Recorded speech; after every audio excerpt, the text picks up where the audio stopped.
handwriting is very disheveled. Hit or miss. Messy. Runic. Reasonable. Sprawled. Shitty. Inconsistent. Uneven. Odd. Both. Mercurial. Oh, messy. Majestic. Small. Bare minimum. Messy. Fast. Dainty. Shit. Hurried. Bubbly.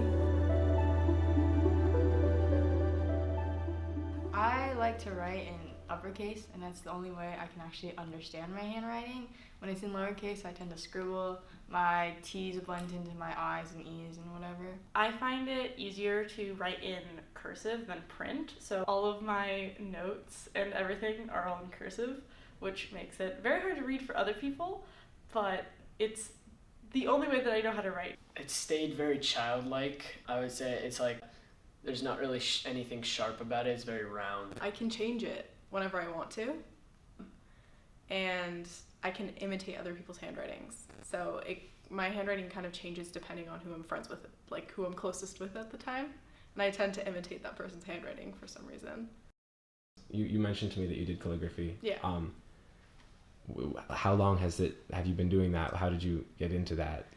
It just kind of started when I had a lot of notes to take for school, and I didn't want my notes to be boring, and I found it more interesting to take notes when I have something nice to write with, like a nice pen.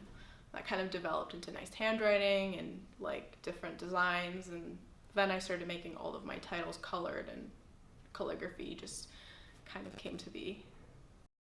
I wanted to change my handwriting a couple of times, but not really. I would say, it's unique. You can definitely tell it's mine.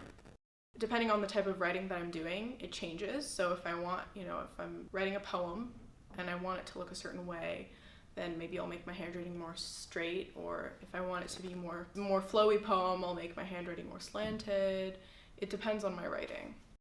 With your graffiti, what started that? I live in Venice, so Muscle Beach has like some really big, it's like world famous for their graffiti. As a kid, I would just watch the graffiti artists on there's 2 walls by the skate park there, and I would start riffing. How many different, I don't know, like the terminology, tags, different? How many different tags have I had? I've had like 5 or 6 different tags. There have been a lot I've scrapped early on, like immediately, but yeah.